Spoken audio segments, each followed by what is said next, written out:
So halimbawa nag-usap kayo ng isang babae o ng isang lalaki about sa sex. So paano mo malalaman na sumang-ayon siya sa usapan nyo na magtatalik kayo na hindi frank? Yung as in na pumayag talaga, yung tipong talagang matutuloy yung mag-sex kayong napag-usapan nyo ha. Kung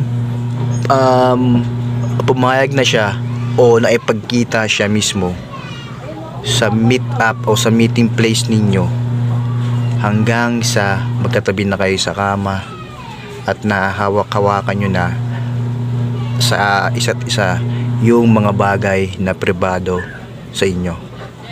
Kung nagkakahimasan na kayong dalawa, yun, dun mo palang mapapatunayan na pumayag siya o sumang-ayon siya may pag-sex sa'yo. Dapat ipapahimas mo.